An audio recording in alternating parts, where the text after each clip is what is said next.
Having once been critical of Trump's 2020 election lies, Ayla now says he thought the president has had the most action-packed beginning of a term he's ever seen. Well, that's true. Action-packed, I would say action-packed. We're questioning progress. Yeah. This has all the progress of a karate demonstration. A whole lot of action.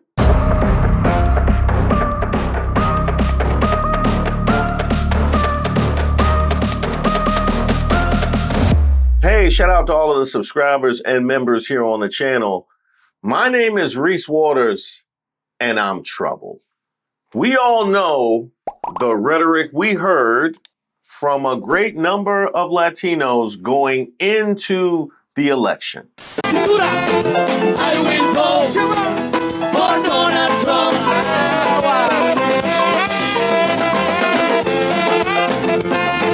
I will vote. A sharp swing among Latino voters toward Mr. Trump was critical to the now president-elect's win. And the number one issue driving that shift, the economy, according to exit polls. NBC's David Noriega spoke with a family in Battleground, Nevada, about why Latino voters shifted so significantly toward Mr. Trump and why his victory is giving them hope for a better future. And coming out of the election. In what way do you think they're different? The people that are coming here are the criminals, you know? The ones that did something bad in their country, they're running away from their law. Despite having close family members who are undocumented, Migrant invasion. they don't believe they'll end up in Trump's crosshairs. When you hear Trump promise mass deportations, do you worry about that? Yes and no. Because the ones that I know, they're doing good. They're not breaking any law. Across the country, Donald Trump made huge inroads with Latino voters.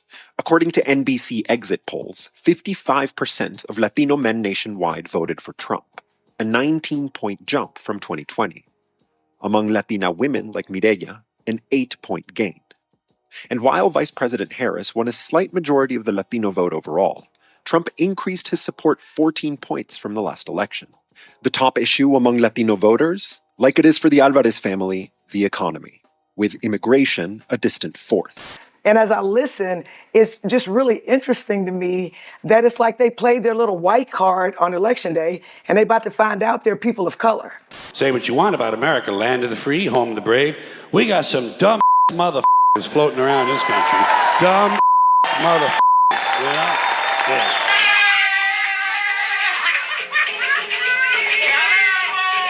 Dozens of Hispanics waving their banderas in triumph as Republicans won in sweeping victory. But it's just like women to put women down and to call them dumb. So what is she? I mean, she ain't got no degree. Is she dumb? But after Trump took office, all of a sudden, the mood changed. Conditions have not changed. Actually have getting worse.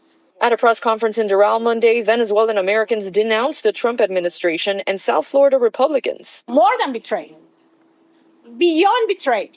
They used us. They actually, during the campaign, and I don't want to make this political, but during the campaign, the elected officials from the Republican Party, they actually told us that it was not going to touch the documented people. And that mood has only gotten worse in the months since.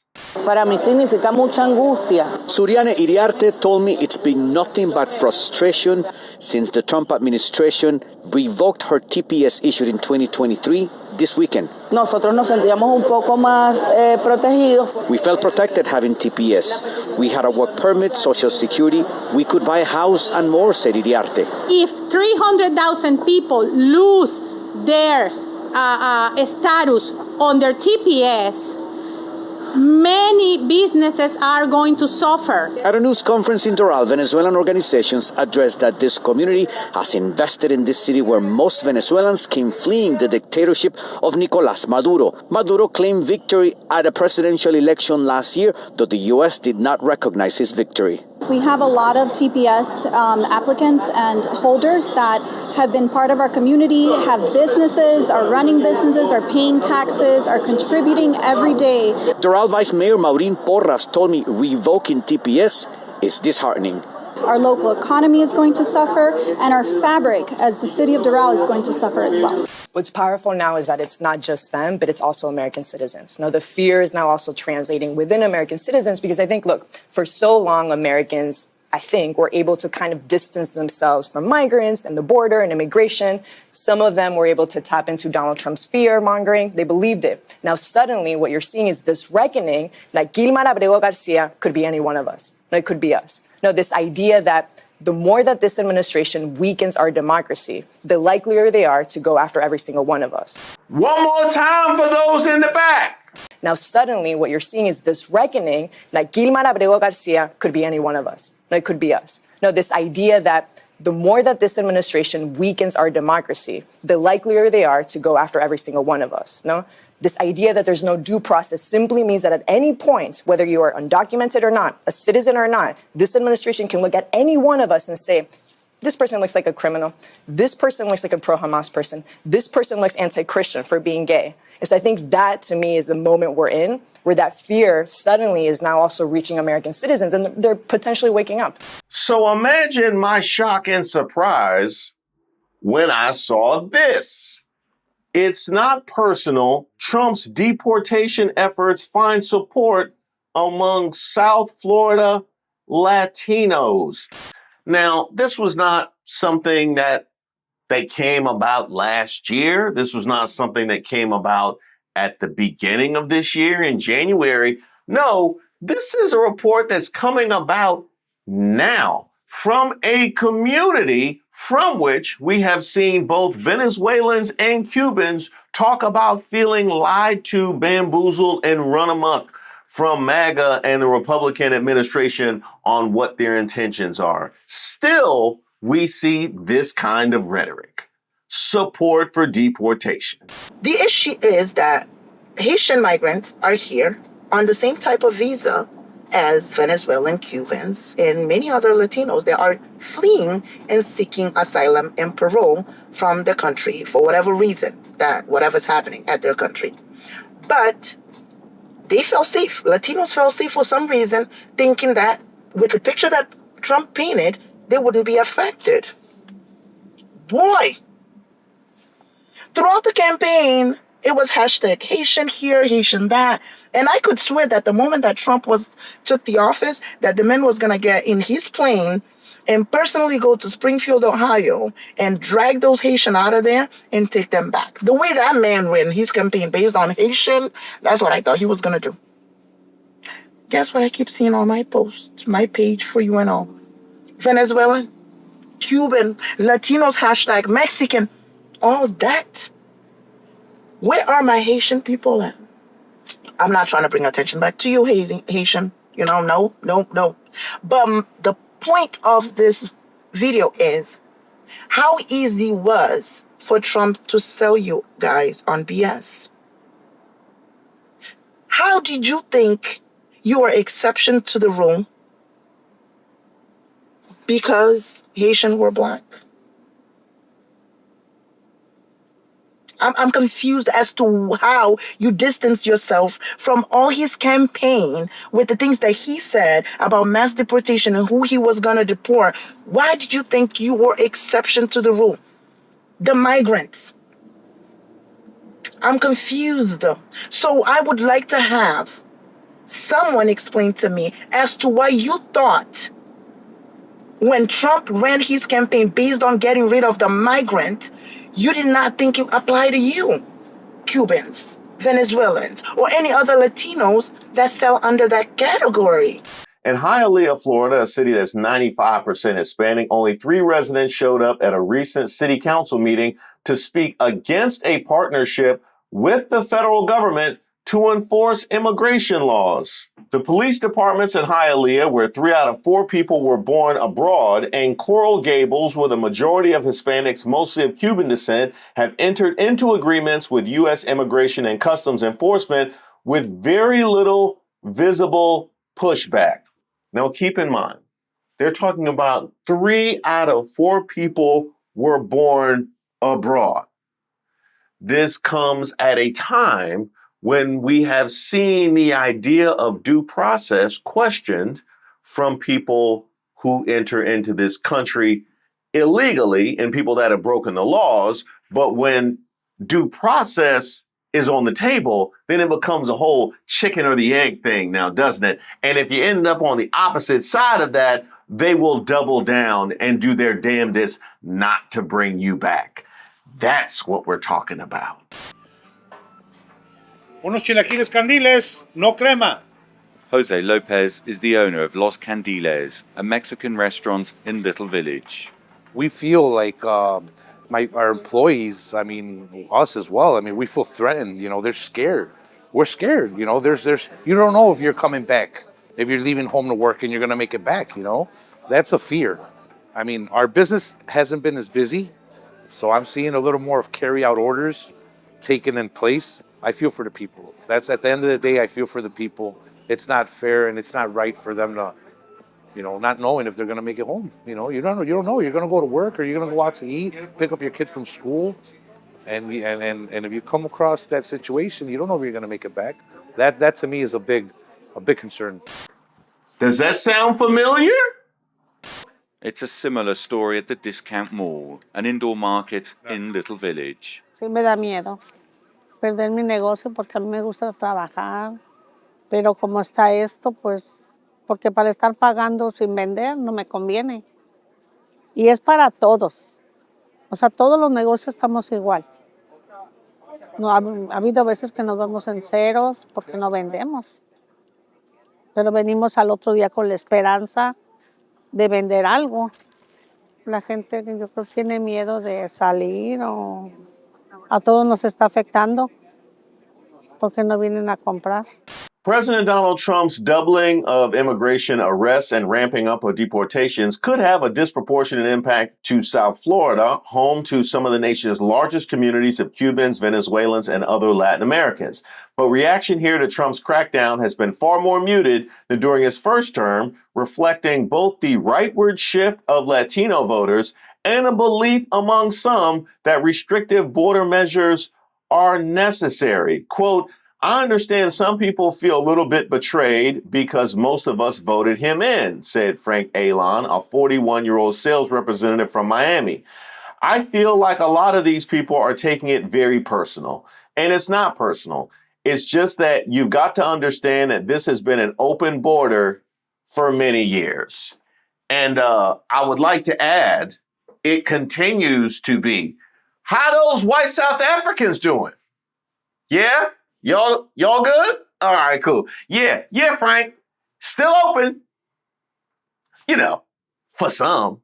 Alon echoed Trump's attacks on former President Joe Biden, because of course he did, whose administration saw record high illegal border crossings before falling by the end of his term. Having once been critical of Trump's 2020 election lies, Alon now says he thought the president has had the most action-packed beginning of a term he's ever seen. Well, that's true. Action-packed, I would say action-packed. We're questioning progress. Yeah. This has all the progress of a karate demonstration. A whole lot of action. Been a whole lot of action, I give you that. When Miami-Dade ordered jail officials in 2017 to hold people suspected of being in the U.S. illegally, dozens lined up to speak against the order at a public meeting, with some shouting, shame on you. Lawmakers, including former VP Kamala Harris, then California's junior senator, joined large protests outside a local immigrant detention facility. How about that? Kamala Harris was there to advocate for you then. Sure you remembered that, right? Right. Oh no, y'all call it pandering. I forgot about that. Y'all call it, she was pandering by advocating for full rights and respect due a human being. I imagine that would be pandering. Let me fix my bow tie.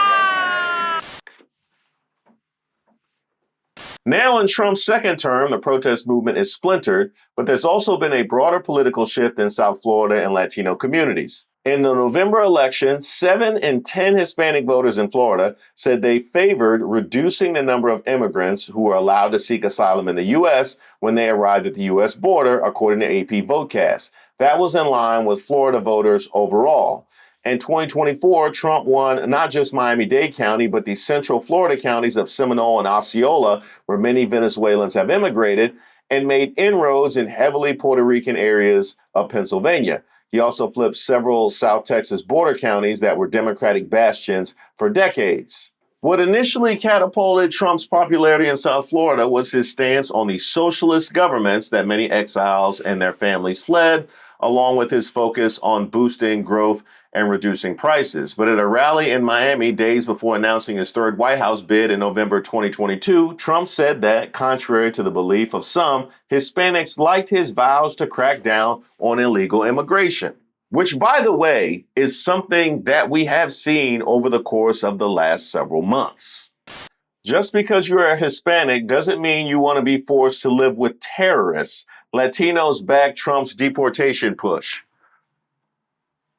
When you say terrorists, are you talking about January 6th? You talking about you talking about mass shootings? Oh, just immigrant crime you characterize that way? As a Latino yourself? Yeah. Hey, you should head over to Black MAGA. They can teach you some of the ways of white supremacy. We at the White House? We back in here? I like your shirt. Thank you. You get any reactions out here in St. Petersburg wearing it? No, not at the moment. They don't bother you? They don't bother me. Oh. What makes you get up in the morning and put that shirt on? Proud to be an American. I'm Puerto Rican. Started out in New York. Came down to Florida. It's like the best thing ever. Oh, awesome. You know? A New Yorker that stands with Trump. Yeah. I mean, if you grew up in New York, you're basically a Democrat. Yeah, I grew up in New York Once too. you start to move and see other things and other perspectives and stuff like that, I turn Republican. And what are your thoughts about Trump deporting the criminal illegals that come into our country? No problem with that at all. You support it? Oh, of course. Yeah. You know, all of our ancestors came the right way. If you come the wrong way, you got to go back. I agree with you. Plain and simple. I'm an immigrant too from Mexico. God bless you, sir. There you go, brother. Good morning, my brothers, my sisters. Recently, I've made a few videos on TikTok, and I've gotten some bit of backlash.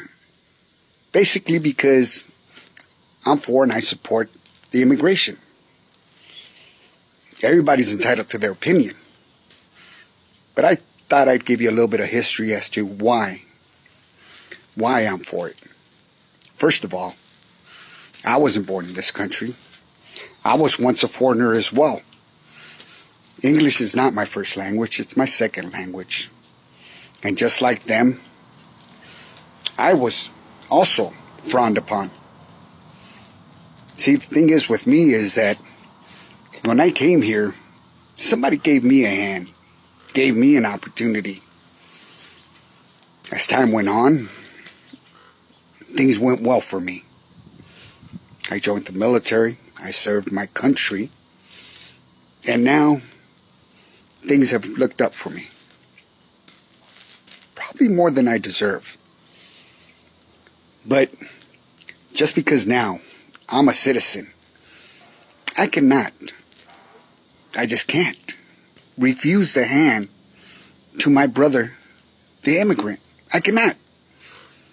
That hand was given to me, and I just cannot refuse that hand to a fellow brother. I just can't even think about it.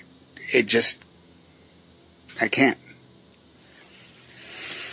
I know a lot of you guys are saying, oh, but you know what? These immigrants, illegal immigrants, broke the law. What law did they break? Why? They didn't come here to commit crimes, though some might have. They come here for a better life.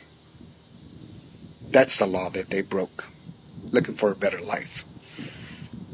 Now, I know you guys aren't all law-abiding citizens and support the law so much that you don't want the immigrants here now because they came here illegally. You think it's harder for Latinos in the immigration status than some of the other people from other countries? Because I've heard of people that they apply for it and they get it right away. Or the people that get visas and then they overstay, which is a very high number that we don't talk about. This is the other thing. There's the treatment between south of the border and north and, east of the U.S. is a lot different. So if you have a European nation, there's things called ESTA. They're like visa waiver programs where the person, I'm not entirely sure what the process is, but they end up getting a visa. And so that visa allows them to enter in and out without having that process that most people south of the border go through.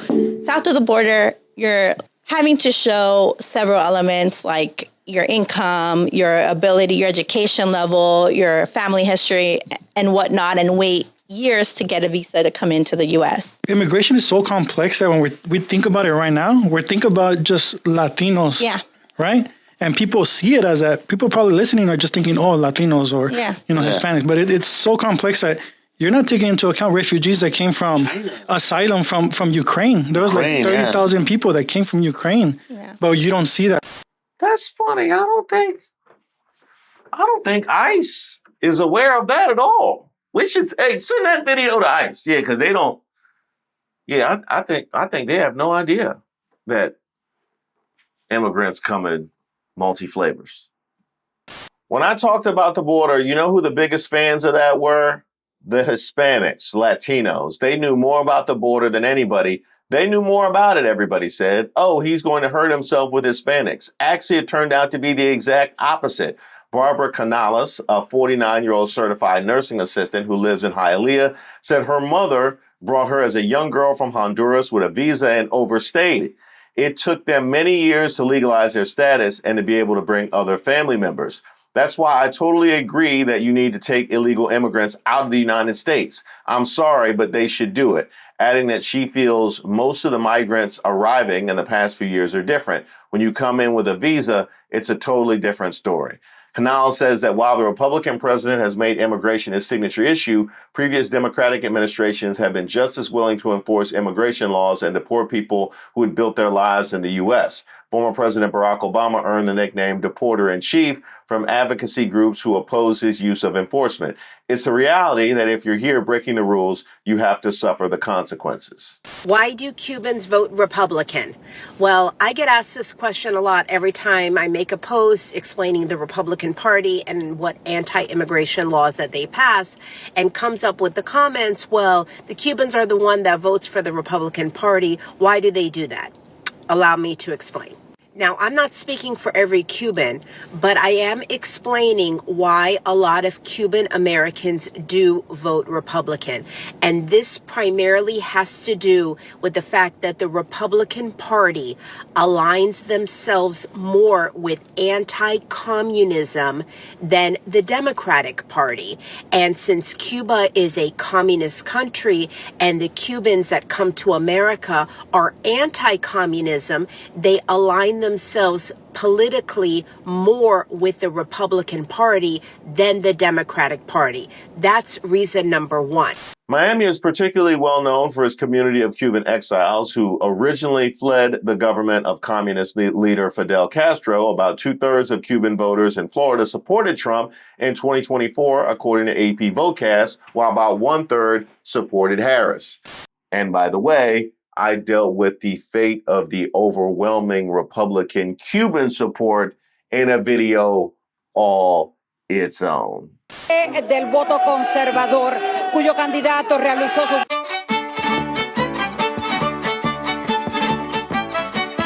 En Miami hacen protesta en contra del gobernador Ron DeSantis por las leyes que quiere aplicar. These are a bunch of Cubans in the streets of Miami, Florida, who just found out that when Trump becomes president, he's deporting all of them.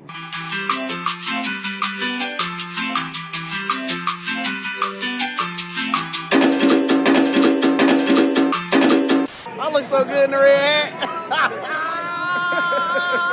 Cubans have long prided themselves on arriving here legally through several refugee and family-based programs and have been able to get green cards easier than people from other countries thanks to a Cold War-era law.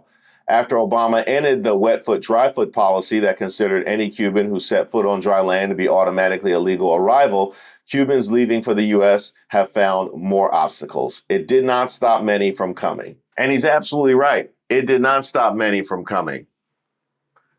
It's what happens when they come Y'all remember the Cuban MAGA activist, Hector Luis Valdez? He has been arrested by ICE for robbery and could be sent to Guantanamo Bay as soon as today. He finds himself facing some serious consequences. This Cuban MAGA activist situation escalates very, very quickly. Reports indicate that he could be sent to Guantanamo Bay as soon as today. Valdez also has been a MAGA activist, been spoke out critics, and now fate hangs in the balance. This happens when you vote against your own interests. This is what he voted for, so he cannot blame nobody but himself. Well. Look at this. He voted for what he wanted, right? Send him back to Cuba. That's what they gotta do. I did my research on the ICE page, and yes, he pops out. He's detained in the ICE facility in Florida. That's what happened when you vote against your own interests. He loved Papi Trump. Now get Papi Trump in Guantanamo Bay. That karma that he so richly deserves, you got it, boo. You're going back home. The anti-immigration sentiment that is so prevalent today is literally just internalized racism on steroids. And it's so interesting to see it play out, especially in the Latino community, because so many of our grandparents, our parents, fled their countries from war, poverty, just terrible conditions. And you can still argue that most of these people are trying to do the same thing. They're trying to create better lives for themselves and more opportunities. But see, we get into this discussion of legality and how their parents did it legally, and there's just a bunch of illegal immigrants that are coming to this country and reaping the benefits of our tax dollars. And as a result of that, there is so much resentment within Latinos that have done it the right way. And for the families that have done it the right way, they're all jumping on this train of anti-immigration sentiment because ultimately they don't deserve the opportunity to come here like we did. Am I saying that people should just be able to immigrate here and reap all the benefits of the country without doing any work? No. But that is not a representation of the people that are coming here. So I really hope that we start to unpack this internalized racism and how it shows up in anti-immigration sentiment, especially within our own community, because that is literally our own people, that's our own culture, and they're just trying to make it by. Now, there's a whole lot to unpack there. And I will also say this. I get the idea that if you go through some hardship and you end up coming out on the other side, you would have some resentment from people who circumvent having to deal with that. A much more minor case, it really, one of my pet peeves in traffic when we wait and merge, when people just run up to the front of the line and try and merge up at the very top. That's like a very light example, but that pisses me off. So I can understand if you go through this long, arduous process of citizenship, why you would have a little bit of resentment from people that you feel like circumvent the process. At the same time, in order to come out of all of what we've heard and all of what we've experienced over the course of the last couple of years and feel a level of protection, to not feel any kind of pull to all of the anti-immigrant, anti-brown rhetoric that you heard over the course of last year, to see the demonization of people that are here legally, which was something that not only did they put out on the biggest possible platform when it comes to the Haitians in Springfield, but they doubled down on. When you see them trying to erode laws that people have used to get here legally, when they're questioning birthright citizenship, when you see the demonization of actual citizens, which happens to Black people every day, you have to see and experience all of that. And somehow your personal experience of what you went through and the frustration you have with people cutting the line has to trump literally all of that, to the point where we are sitting here today where you have people that have been deported erroneously and still remain on foreign soil. And you want to talk about how you support deportation. Make it make sense. When you're a Latino, no one is a bigger hater than another Latino. Since I started talking about Mexican American representation in the United States and dispelling just misinformation about undocumented immigrants, the worst comments always come with a Spanish last name. And then we wonder why other people don't respect us. It's because we don't respect and defend our own. And the worst part is that some of y'all are old enough to know our history and to know that the United States has done what it's now doing to South Americans to Mexicans and other Latinos that have been here longer and have longer histories in the United States. People ask me why I focus so much on undocumented immigrants, and it's because if we cannot, as a country, defend and treat with humanity our most vulnerable, it's only a matter of time before we strip the humanity of our citizens. And you guys are so full of hate and don't see that. And it's just sad. No one is saying that there should not be immigration reform, but the way that you guys talk about other Latinos is plain wrong. No one double dips more than a billionaire, and you hating on other Latinos only takes our emphasis away from the real issue, class consciousness. Many of us need to develop self-awareness and compassion doesn't come with footnotes, doesn't come with ifs, buts, or ands. Compassion is compassion. That is it right there. All of it. And that is why I'm troubled. Thank you guys so much for supporting the channel. I'm excited to announce an addition to the family.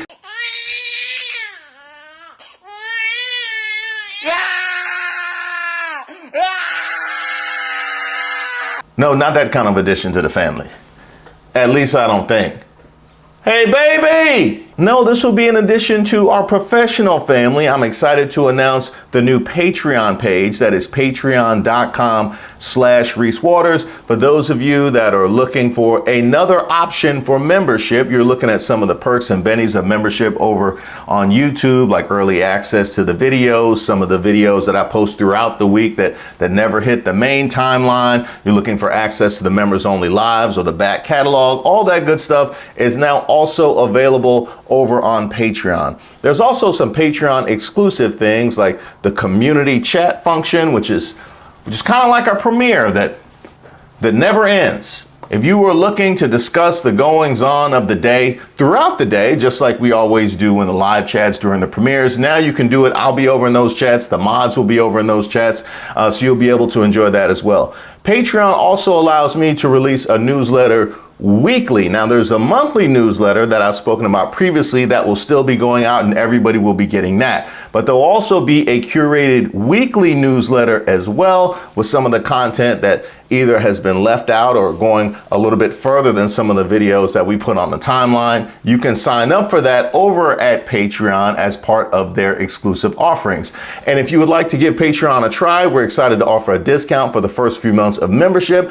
And if you are a current member in deep water or troubled water and you would like to try Patreon, we can actually offer you a couple months for free. So look out for that code. That'll be hitting your inbox shortly. But as I always say, I am extremely grateful to all of you for making this moment possible. You sure it's no baby?